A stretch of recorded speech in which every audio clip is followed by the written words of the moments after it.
에베소서 제4장 30절 말씀 한 절만 제가 읽어드리겠습니다. 하나님의 성령을 근심하게 하지 말라. 그 안에서 너희가 구원의 날까지 인치심을 받았느니라. 아멘. 우리 같이 함께 인사 나누시겠습니다. 이 자리에 오신 당신은 이 시간 가장 아름다운 분이십니다. 감사합니다. 가장 소중하고 귀하신 분들입니다. 저는 오늘 본문을 가지고 이 세상에는 둔하고 성령께는 민감하라, 이런 제목으로 이제 말씀을 나누려고 합니다. 우리가 예수님을 믿는 순간부터 우리 안에 성령님께서 거하셔요. 우리가 예수님을 믿었을 때 우리는 이미 주의 성령을 받았습니다. 믿을 때에 우리가 성령을 받았단 말이에요. 믿을 때. 성령을 통하지 않고는 예수님을 주님이라 부를 수도 없고 믿을 수도 없어요. 이제 우리에게 중요한 것은 우리 안에 계시는 이 성령님과 어떻게 동행하는 것이냐 하는 겁니다. 성령을 늘 인식하고 그 성령님의 그 임재함을 의식하면서 성령과 동행하는 삶이 우리 신앙의 핵심입니다. 우리 안에 계시는 이 성령과 동행할 때에 우리의 신앙은 활기를 찾고 강력해지는 거예요. 성령과 함께 살아가는 것은 그냥 사는 것과는 매우 달라요. 성령의 동행 없이는 하나님의 백성으로서의 온전히 살아가기 어렵습니다. 우리가 성령과 동행할 때 우리의 성품이 변화되거든요. 우리의 사역에도 열매들이 뚜렷하게 나타나기도 하고요. 그래서 이 성령과의 동행이 우리 신앙의 승패를 좌우한다 해도 틀림이 없습니다. 성령님은 매우 인격적인 분이셔요. 성령은 우리 안에서 인격으로 거하십니다. 우리가 잘못하면은 성령의 임재를 경험하지 못하고 살아갈 수도 있어요. 성령은 우리를 떠나시지 않으십니다. 그렇지만 우리가 성령과 전혀 관계없는, 상관이 없는 자로 살 수 있어요. 여러분 잘 새기셔야 합니다. 어떻게 하면은 이 성령의 임재 가운데 살 수 있겠는가? 이 성령의 임재 가운데서 살려면은 여러분 성령에 아주 민감한 삶을 사셔야 돼요.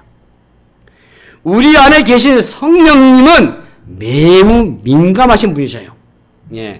그러면서 우리가 이 성령과 함께 살려면은 반드시 우리가 영적인 민감성을 가지셔야 돼요. 우리가 성령에 대해서 기억해야 할 것이 두 가지 있습니다. 그 첫 번째가 따라서 할까요? 성령을 소멸하지 말자. 데살로니가 전서 5장 19절 말씀을 보십시오. 자, 우리 같이 시작. 성령을 소멸하지 말며, 이렇게 되어 있어요. 여기 소멸한다. 이 소멸한 뜻이 헬라어에는요, 끈다는 뜻이 있어요. 타는 불을 끄는 것을 말해요. 성령의 불이 꺼지기도 한다고 하는 것을 우리가 알 수 있잖아요. 성령의 불이 꺼진다고 하는 것은 성령께서는 계시지만 계시지 않는 것과 다름이 없는 상태를 말하는 겁니다. 성령이 소멸된다고 하는 것은 성령이 사라지는 게 아닙니다, 여러분. 우리 안에 계신 성령이 계시지만은, 우리 안에 성령이 계시지만은 마치 계시지 않는 것처럼 성령의 임재를 전혀 느끼지 못하는 상태가 되는 것을 성령의 소멸이라고 합니다. 또 하나 있습니다. 따라 합시다. 성령을 근심하게 하지 말자. 오늘 우리 본문입니다. 우리 본문 다시 한번 에베소 4장 30절 같이 시작. 하나님의 성령을 근심하게 하지 말라. 그 안에서 너희가 구원의 날까지 인치심을 받았느니라. 하나님의 성령을 근심하게 하지 말라. 그 안에서 너희가 구원의 날까지 인치심을 받았거든요. 여기 근심하다라는 말에는 고통하다, 슬퍼하다 이 의미가 담겨 있어요.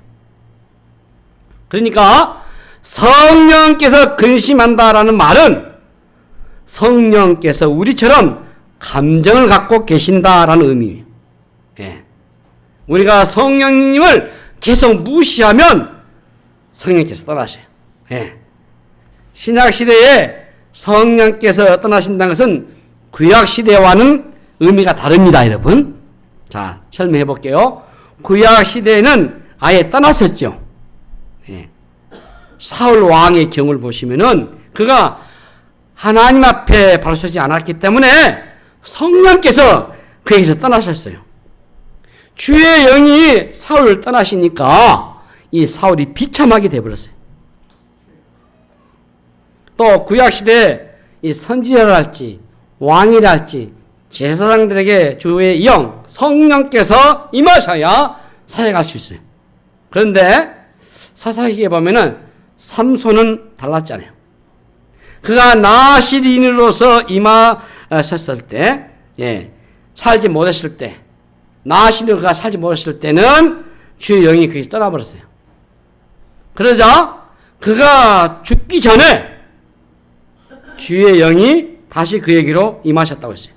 삼손이 죽을 때 죽인 자가 살았을 때 죽인 자보다 더욱 많다라고 사사기 16장 30절에서 말씀하고 있습니다. 그러니까 주의 영이 삼손에게서 떠나셨다가 다시 그에게 임하셔서 그에게 역사하심으로 놀라운 일이 일어났단 말이에요. 그런데 여러분 신약시대는 그렇지 않습니다. 신약시대는 우리에게 오신 이 성령은 우리를 결코 떠나시지 않으셔요. 예. 대신에 우리 안에 계신 성령은 근심할 수 있습니다. 슬퍼하신단 말이에요. 이것은 성령이 우리 안에 계시지만 마치 계시지 않는 것 같은 상태를 의미해요. 만일 우리가 지속적으로 죄를 짓게 되면은 성령은 우리 안에서 자유롭게 마음껏 역사하지를 않습니다. 우리가 성령님을 근심하게 하면은 우리에게 무슨 일이 일어나겠습니까? 바로 영적인 침체가 와요. 다시 말해서 영적으로 무기력증에 빠져버린단 말이에요. 하나님의 음성을 들을 수 없어요. 영적으로 무감각해지기 때문에 성령께서 계속 말씀하셔도 성령께서 말씀하시는 것을 계속 무시하기 때문에 나중에는 전혀 듣지를 못합니다. 알아듣지를 못해요. 말씀을 들어도 예배를 드려도 기도를 해도 그 안에서 영적인 교감이 일어나지 않는단 말이에요. 형식적인 신앙생활을 빠졌을 뿐이에요. 하나님의 임재를 느낄 수 없어요. 그래서 어떻습니까? 마음이 평안하지 않습니다. 하나님의 사람이 구원을 받고 성령께서 우리 안에 계시는데도 우리가 성령을 인정하지 않고 성령에 민감하게 반응하지 않으면은 우리 안에 계신 성령께서 근심하셔요. 우리 안에 계신 성령께서 근심하시면은 우리의 기쁨도 전혀 없는 그런 신앙생활을 할 수밖에 없어요. 성령을 근심하게 하지 않으려면은 우리가 어떻게 해야 되겠어요? 이 성령께 아주 민감하셔야 돼요. 예. 오늘 제목이 세상에는 둔하고 성령께는 민감하다라고 했잖아요. 예. 성령은 우리 가운데 인격적으로 거하시기 때문에 우리는 성령님에 대해서 아주 민감하셔야 돼요.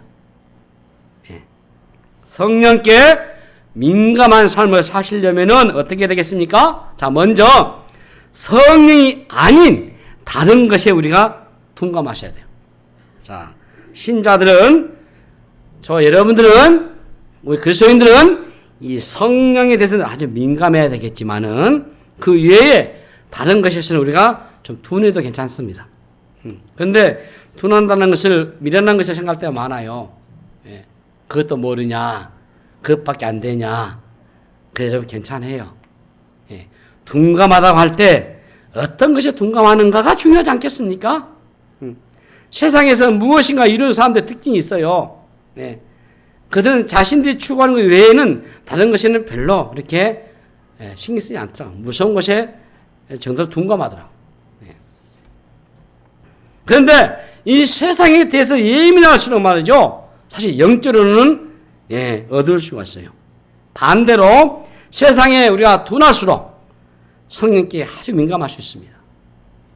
무엇인가를 이룬 사람은 그것에 꽂혀 있다고 할 수 있잖아요. 자, 우리는 하나에 꽂혀 있어야 합니다. 바로 성령님께 민감한 삶을 사셔야 돼요. 응? 우리가 이 24시간 성령께 초점 맞추고 산다면은 우리에게 놀라운 일이 일어날 것입니다. 그럼 우리가 어떻게 해야 되겠습니까? 우리가 끊임없이 새겨볼 것은 잡다한 것에 연결되어 있는 것, 거기에 예민하게 우리가 반응하며 살지 않으셔야 돼요. 우리 교회사를 살펴보시면은 하나님 앞에서 쓰였던 사람들은 오직 주님께만 시선을 집중하는 것으로 볼 수 있어요.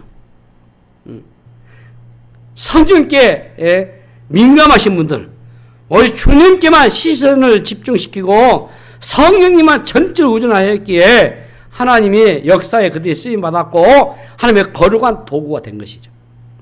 그래서 여러분 오직 성령께만 우리가 예민하셔야 돼요. 세상에는 좀 둔해도 괜찮습니다. 그건 조금 여러분들이 좀 늦어도 괜찮고 좀 잘 몰라도 상관이 없어. 그러나 주님께 성령에 연관된 것을 민감하게 다루셔야 되고 깊이 다루셔야 되고 집중하셔야 돼요.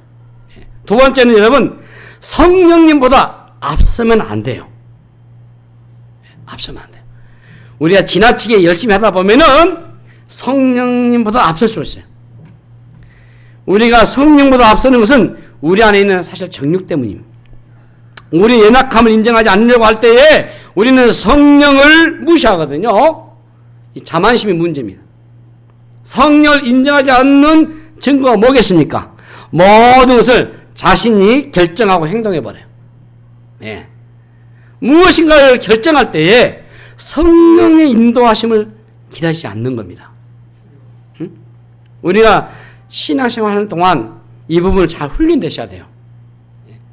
성령께서 우리를 인도하시도록 주도권을 내드리자 그 말이에요. 예. 무엇을 하든지 간에 먼저 성령께서 앞서서 하게끔. 응? 우리가 열심히 나아가면은 성령이 보이지 않습니다. 성령께서 우리 앞에서 우리 이끌어 가셔야 되는데 말이죠. 우리가 성령을 앞서가 버리면은 그래요. 앞서가면서 성령이 인도해달라고. 자기가 앞서가면서. 예? 그렇게 우리 기도하거든요. 우리가 성령보다 앞서 나아가면은 성령이 보이지 않습니다. 마귀가 여러분 우리를 어떻게 유혹하는지 아세요? 네가 알아. 너 잘한다. 그렇게 해야지. 예? 그렇게 우리를 유혹해요. 예? 그래서 우리가 앞장설 때가 많아요. 우리가 열심히 하나님의 나라에 대해서 대적이 될 때가 많아요. 목사님 무슨 말 합니까? 왜 하나님 일을 하는데 내가 대적이 됩니까? 그렇게 반문하실지 모르지만은 예? 열심히 하지 않는 것도 문제되죠. 그러나 너무 열심히 하는 것도요 오히려 더 큰 문제가 될 때가 많아요. 우리가 무엇인가 잘 새겨보실 때 이 신앙생활이 매우 중요한 것이 저는 이 신앙의 수동성, 능동성보다는 수동성. 예. 우리가 무엇인가를 하는 것이 아니고 하나님께서 하시는 것을 경험하는 것. 예. 자, 마르다처럼 봉사하기 전에 주님의 음성에 귀를 기울이는 마리아의 영성도 우리가 배우셔야 돼요. 응? 주님께 초점 맞춰서 먼저 배우시란 말. 무조건 열심히 한다고 되는 게 아닙니다. 대부분의 실패 원인은요, 어디 있는가 하면은 이 성급함 때문이거든요. 성령님과 보조를 잘 맞추셔야 돼요. 성령을 기다리는 후에 행동해도 늦지 않습니다, 여러분. 예. 성령의 인도를 받는 가장 빠른 길이에요. 우리는 계속 기다리는 훈련도 하셔야 돼요. 여러분, 성령님과 동행하려면 이 기다림이 필요하셔요. 기도에서 중요한 것은 여러분, 기도도 뭡니까? 기다림이잖아요. 이 성령의 음성에 귀를 기울이신다면은 성령님께서 말씀하실 때까지 기다릴 줄 아셔야 돼요. 이것이 우리 영적인 삶의 기본기입니다. 기본. 우리는 신앙의 기다림에서 실패할 때가 많아요. 우리는 무엇인가 빨리빨리 이루어지길 바라거든요. 예, 특히 우리 한국 백성들 얼마나 빨리빨리 좋아합니까? 너무 조급해요. 예. 참지를 못하고 서두르고 급하고 말이죠. 예. 성령을 기다리고 성령의 임재에 머물기보다는 자기가 뭔지가 하려고 할 때 사고 터지거든요. 우리가 그것을 교만이라고 해요. 우리는 성령보다 나을 수가 없습니다. 우리가 교만해지는 것은 성령님을 근심하게 하는 겁니다. 교만하면은 이 성령님과 결코 동행할 수가 없어요. 예, 교만한 사람은 항상 성급하거든. 그래서 교만한 사람은 머물러 있을 줄을 몰라요. 때로는 아무 일도 일어나지 않고 성령께서 아무것도 말씀하지 않아도 가만히 기다릴 줄 아는 신앙이 우리의 삶의 기본기가 되셔야 돼요. 성령께서 말씀하실 때 움직여도 늦지 않습니다. 성령님을 여러분 조르지 마십시오. 성령은 느리신 분이 아니셔요. 아주 정확한 분이십니다. 때가 되어서 성령님이 역사하시면은 그때부터는 모든 것이 초스피드로 이루어져요. 여러분 사도행 2장에 보시면은 성령을 무엇에 비유했습니까? 급하고 강한 바람, 불에다 비유했잖아요. 예? 언제나 성령님을 기대하시고 성령을 기다릴 줄 아는 성도님 되시기를 바랍니다. 이 성령님과 보조를 잘 맞추셔야 돼요. 결코 성령님보다 앞서지 마십시오.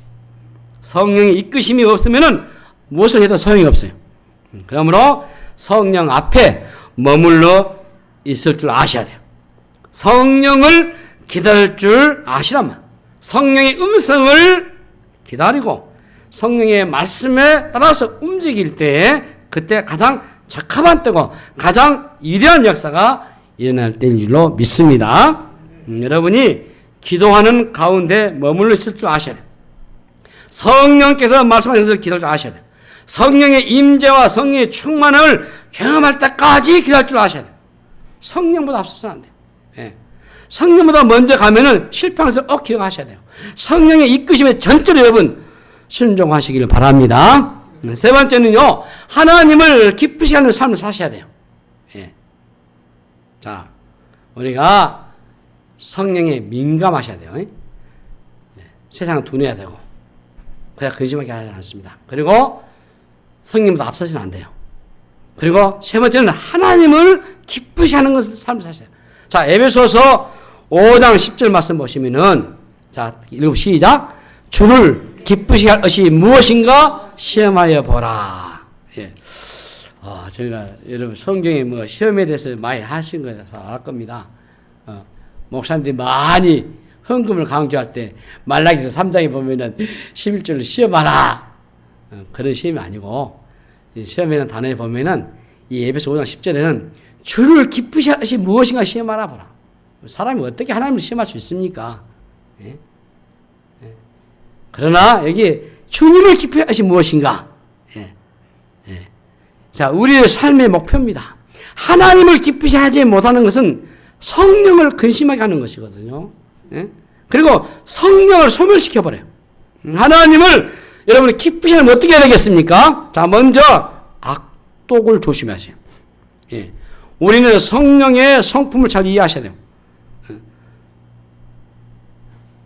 자, 여러분, 에베소서 우리 본문 4장 30절 말고 31절 보시면은, 너희는 모든 악독, 따라 읽어봅시다. 너희는 모두 악독과 노함과 분냄과 떠드는 것과 비방하는 것을 모든 악기와 함께 버리고 했어요. 악독을 조심. 우리가 우리의 성품을 잘 이해하셔야 되는데, 성령 어떤 분이시죠? 성령님은 선하시고 거룩하신 분이셔요. 그런데 우리 안에 악독이나 악의가 있으면은 성령을 기쁘시게 할 수 없어요. 성령을 근심하게 한단 말이에요. 그러므로 악독을 버리셔야 돼요. 아주 작은 것이라도 여러분 악한 독한 마음 품고 있으면 안 돼요. 과감하게 버리셔야 돼요. 이 악독의 마음은 어디서 나오느냐? 쓴뿌리에서 나와요. 그러므로 우리 안에 있는 이 불만, 원망, 원한 이런 쓴뿌리를 제거하셔야 돼요. 그래서 우리가 누군가를 막 비판하고 비난하고 원망하고 이러면 우리 안에 쓴뿌리 생기기 때문에 그럴 필요 없어요. 잠시 귀를 막고 눈을 감고 피하시는 것이 좋아요. 상대하다 보면은 내 안에 막 분노가 생기고 말이죠. 이거 분내면은 성령께서 떠나시고 근심하기 때문에 여러분 지혜롭게 자기가 알잖아요. 컨트롤 할 수 있잖아요. 저는 제가 아주 부족하기 때문에 제 자칫 흥분하고 내가 아주 이게 아직도 성령 안에서 아주 잘못돼가지고 제가 그게 막 피하려고 합니다. 그래서 제가 눈 감아버리고 귀 닫아버리고 중단할 때는 목사님이 아직도 인간의 혈기에 있어가지고 더 분단한 거 아니에요. 제가 살고 싶어요. 제가 성령을 살고 싶어서 살기 그렇습니다, 여러분. 그냥 제 마음에는 원망, 불평 이런 건 갖고 싶은 생각도 없고 그럴 이유도 없고. 근데 우리 안에 이게 부딪히다 보면 쓴뿌리가 새거든요. 그런 상태에 어떻게 성령이 모실 수 있겠습니까? 좋은 생각. 여러분 성령은 양선의 열매 맺는다 했잖아요. 양선이 무엇입니까? 우리 갈라디아서에 우리 성령의 열매 가운데 양선은 착함이에요. 착함. 선한 마음. 성령을 따라가면은 선한 성품이 만들어지셔야 돼요. 신앙생활 제대로 하시면 이러면 사람이 선해지셔야 돼요. 선하고 착해지셔야 돼요. 악한 생각하면 안 됩니다. 악한 생각하게 되면요 성령님께서 떠나셔요. 죄송하지만 우리 안에 착함과 진실함이 있는가? 에베소 2장 10절 보시면 그러면 우리는 그가 만드신 바라 그래서 예수 안에서 선한 일을 위하여 지으심을 받은 자라고 우리를 기록되어 있어요. 우리는 하나님의 선하심을 위해서 지으심을 받았어요. 그러므로 악한 일을 도모하거나 악한 일에 참여해서는 안 돼요, 여러분. 예수를 믿는데 말이죠. 혈기가 죽지 않으면 안 되지 않겠습니까? 평소는 괜찮지만은 문제 생기면 사람이 악해지거든요. 전 요즘은 우리 사회가 왜 이런가 좀 무섭고 말이죠. 소름 끼쳐요. 매일 보도되는 거 보면은 사회면 참 더 무서운 것 같아요. 여러분 요즘은 이 가족 간의 존속일이 사례가 얼마나 많습니까? 있을 수 없는 일이에요. 사람이 그렇게 악하고 무서워요. 부모가 자식을, 자식이 부모를, 그것도 부부가, 아내, 남편을, 동생이 형을, 형이 동생. 있을 수 없는 일이에요. 이런 일들이 그냥 비일비재하고 막 이게 보도되고, 집안일 때문에 살해를 하고, 사소한 거 다퉈가지고 살해를 하고 말이에요. 자기 혼자 죽기 싫다고 해서 할머니를 그러게. 말 안 되거든요, 이게. 이게 정상입니까? 왜 이렇게 지금 가고 있는지. 그만 이유는 있겠어요. 악한 마음 품고 우리가 쓴뿌리 했으면은 성령께서 우리 안에 기쁘게 역사할 수 없어요. 일하실 수 없습니다. 그럼 우리는 어떤 경우에도 선한 마음, 옳은 생각 가지셔야 돼요. 상대가 나에게 함부로 대한다 할지라도 우리가 그 상대를 축복해주고 저주하지 마셔야 돼요. 악을 도모하지 않고 선으로 악을 가지셔야 돼요. 선한 마음을 품으셔야 돼요. 그때 성령께서 우리 안에 거하시고 우리 안에서 역사하시고 우리 안에서 아름다운 열매를 맺게 할 줄로 믿습니다. 두 번째는요. 이 노함과 우리 본문에도 노함과 분냄과 떠드는 걸 다 피하라 했잖아요. 분노를 조심하셔야 돼요. 분노하는 순간 성령이 소멸되기 때문에 잦은 분노, 주의 영을 근심하게 하거든요.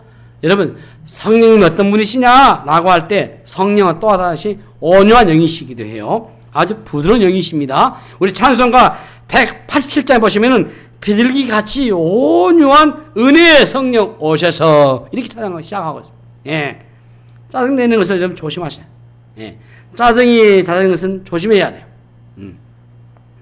짜증내는 순간 분노가 일어나거든요. 오늘 이처럼 방금 얘기했습니다. 이 폭력적인 이런 세상에 우리 살고 있는데 가만히 보시면은 사람들 안에 이 분노가 다 차 있는 것 같아요. 그래서 분노 조절 장애인들이 참 많은 것 같아요. 예. 저는 이게 이제 어디서 글을 가 보니까 의사 선생님이 이것은 지금 음식물과 관계있다 이렇게 글을 쓴 걸 봤습니다. 예. 무슨 말이냐면 자극적인 음식, 예.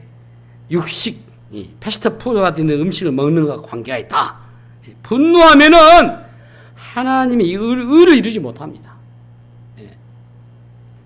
그러다 보면은 성령께서 우리 안에서 역사를 못해요. 그러므로 예, 우리가 분노한다면은 그 원인을 제거해 보셔야 돼요. 팔복에서 예수님께서 온유한 자는 복이 있나니 그들이 땅을 기업으로 받을 것이라고 했잖아요. 마태복음 5장 5절에 온유하면은 이 성령 9가지 열매 중 하나지 않습니까? 겸손과 온유하심이 주의 성품이기도 하잖아요. 혹시 여러분들이 온유하면은 약하게 보인다라고 할지 모르겠어요. 그래서 사람에게 휘둘릴 수 있을 것 같고, 여러분 세상에 힘을 가진 자들의 편으로 보일 수 있죠. 사람들은 연약하면요 안 되고 연약하면 당한다고 생각합니다. 그러나 여러분 그거 걱정하지 마세요. 그리스도의 십자가는 연약함을 상징하지 않습니까? 예수님께서는 자신이 가진 힘을 사용하지 않으시고 그대로 그분 당하셨어요. 네.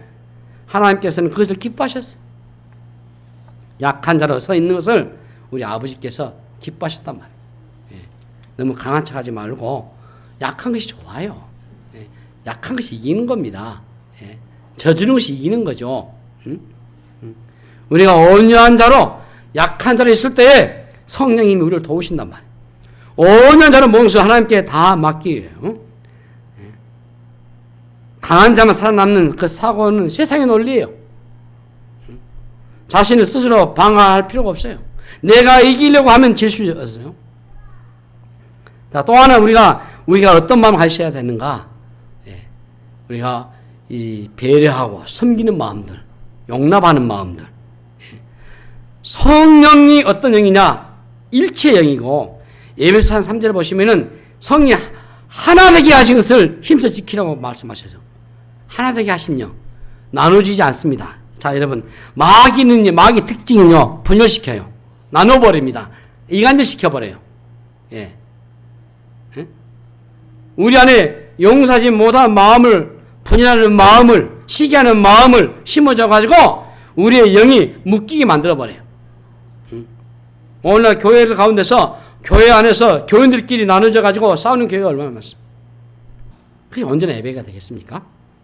하나님께 그 예배를 받으시겠어요? 성령은 그 속에 거하실 수 없어요. 그 속에 역사하지 않습니다. 우리가 마음이 나누어지면은 성령께서 근심하게 돼요. 나누어지면, 마음 나누어지면은. 예? 부부끼도 마찬가지죠. 마음이 나누어지게 되면 그 안에 주의 영이 함께 할 수 없어요. 여러분, 십자가 무엇입니까? 하나 되게 하는 거 아닙니까? 십자가는 둘이 하나 되게 한 사건이잖아요. 십자가잖아요. 예? 성령은 우리를 십자가로 이끄시잖아요. 십자가는 우리를 묶고 있는 답, 우리를 가로막고 있는 담을 허물어 버리시고, 성령은 우리를 십자가로 우리를 이끄신단 말이에요. 응? 성령의 임재는 이처럼 함께 하실 때 이루어지는 거예요. 예. 우리가 함께 할 때, 우리가 하나 될 때 성령이 기뻐하신단 말이에요. 여러분 안에 이 은혜가 있기를 바랍니다. 우리가 성령에 민감할 때 우리는 성령을 근심하게 않을 수 있어요. 그때 성령이 우리 안에 함께 하시고 우리를 통해서 일하십니다. 이게 우리 신앙이 매우 중요한 주제가 됩니다. 그래서 성령의 민감성을 날마다 우리가 길러셔야 돼요. 성령께서 무엇을 기뻐하시는가, 기뻐하시는지 않는가를 민감하게 우리가 알아차리셔야 돼요. 우리가 성령이 민감하게 되면은 성령의 음성에 명확하게 들려요. 성령께서 무엇을 원하시는지, 무엇을 원하시지 않는지 금방 알아차릴 수 있어요. 우리의 목표가 무엇입니까? 성령을 근심하지 않게 하는 것이 아니고 성령과 친밀해지는 겁니다. 성령을 근심하지 않게 하려면은 소극적인 그 순종에 끝나지 않고 성령과 친밀하게 지내는 것은 우리가 목표가 되셔야 돼요. 성령과 여러분 친밀하시려면 어떻게 해야 되겠습니까? 작은 죄까지라도 우리가 알아차리지 않아요. 예. 모를 수 없어요. 금방 감지됩니다. 성령과 친밀하기 때문에 금방 나타나요. 우리가 이 죄들은 회개하면 되잖아요. 예. 회개가 살 길이잖아요. 회개하면 주님 다 품으시고 용서하시잖아요. 예. 성령과 친밀하게 되면은 사소한 말 한마디도 우리가 조심하게 해야 되고, 남의 미워하는 말, 남을 비판하는 말, 분노하는 말 쏟아낼 수가 없어요. 예. 더 섬기고 더 겸손함으로 하셔야 돼요. 작은 죄라도 끼어들게 되면은 우리 안에 영적인 교감이 끊어져 버리기 때문에 이런 것이 침범하지 못하도록 철저하게 방어하면서 사실 성령의 임재 안에서 우리가 동행하시는 성령 깊이 경험할 때 우리 안에 영적인 활력이 생기고 우리에게 영적인 회복이 일어난 줄로 믿습니다. 자, 그러려면 어떻게 해야 되겠어요? 습관적으로 짓는 죄를 우리가 잘 처리하셔야 돼요. 습관적으로 짓는 죄, 성령과 친밀한 관계를 유지하는 데 문제되기 때문에 영적으로 둔감하지 않겠어요? 성령을 의도적으로 무시하게 한단 말이에요. 지속적으로 불순종하게 하는 것, 결국 우리 삶을 영적으로 망가뜨리는 요인이 되기 때문에 은밀한 죄가 있다면은 그걸 반드시 다루셔야 돼요. 그래서 그래 둔 채 성령과 동행할 수 없어요. 성령은 매우 민감하신 분이시기 때문에 인기적인 분이시기 때문에 철저히 여러분들이 주님의 피에 의지해서 회개 열매 맺기를 바랍니다. 자, 성령께서 우리 안에 계시지 않는 것처럼 무기력하고 비참한 상태로 살아갈 수밖에 없어요. 우리 마음대로 삶의 성령을 거스르며 살아왔잖아요. 우리가 성령을 근심되게 하지 않으시면은 말씀의 결론입니다. 어떻게 해야 되겠어요? 우리는 하나님의 기쁘시 하는 뜻을 따라서 힘써서 하셔야 돼요. 우리 안에 있는 죄악을 깨끗이 청산하고 우리의 마음을 정결하게 하시고 그렇게 할 때에 우리 안에 계시는 거룩하고 온유하고 사랑에 충만한 성령께서 우리 안에서 기뻐하시고 우리와 동행하심으로써 우리의 삶이 회복이 되고 우리의 영적인 능력이 우리의 삶에서 흘러나옴으로써 여러분의 기가 막힌 인생이 될 줄로 믿습니다. 성령과 함께 살지 못하는 것만큼 불행함도 없을 겁니다. 그러므로 우리는 성령을 소멸하지 마셔야 돼요. 불이 꺼지면 안 되지 않겠습니까? 성령을 근심하게 해서는 안 되잖아요. 에베소서 4장 31절에 비방하는 것을 모든 악의와 함께 버리라고 했잖아요. 우리는 말 한마디도 함부로 해서는 안 되고 사람에 대해서도 함부로 얘기하는 거 성령께서 우리 안에서 소멸되기 때문에 우리 안에서 근심하기 때문에 거룩하지 않는 생각이 잠시 스쳐도 말이죠. 성령님께서 근심하신다 생각하시고 여러분은 거룩하지 않는 생각 잠시 스쳐만 지나가도 성령님이 근심하시네 하시면서 여러분들이 주의 거룩하심과 이 성령님의 동행하심을 늘 인식하고 믿음을 잘 수납하시면 좋겠습니다. 내 안에 성령께서 계십니다. 이것만큼 놀라운 비밀이 어디 있겠습니까? 성령께서 우리 안에서 임재하시고 성령의 동행하심을 경험하시고 성령의 놀라우신 역사를 우리 안에서 일어날 때 하나님의 영광이 나타날 것이고 세상 가운데서 우리가 하나님께 영광을 돌리게 될 줄로 믿습니다. 우리의 삶이 비참해지는 이유가 딱 하나입니다. 성령께 사로잡히지 않기 때문에 성령께 사로잡히셔야 우리가 성령의 도구가 될 수 있어요. 그때 하나님의 영광이 나타날 것이고 하나님의 능력이 나타날 것입니다. 성령을 환영하시면서 성령을 기꺼이 모셔드리고 여러분 두려워하지 마시고 성령님과 동행하는 그야말로 어마어마한 역사가 일어날 줄로 믿습니다. 성령님을 거스른 것은 조금만 것이라도 다 제거하시고 다 회개하시면서 잦은 실수들, 잦은 죄악된 것들 자그마한 것이라 할지라도 하나님께 민감하게 여러분 다루시면서 성령을 온전히 기쁘게 하심으로써 여러분의 삶을 통해서 성령께서 마음껏 역사하셔서 우리 사랑하는 성도 여러분의 인생에 멋진 역사가 나기를 주의 이름으로 축복합니다. 하나님 아버지 은혜를 감사합니다. 세상에는 둔감하지만은 성령께 민감하면서 우리가 살아가는 저들 되게 하시고 매 순간 성령의 역사와 충만함으로서 가는 저들 되게 하여 주시옵소서. 감사하고 우리 구 예수 이름을 간절히 기도하옵나이다. 아멘.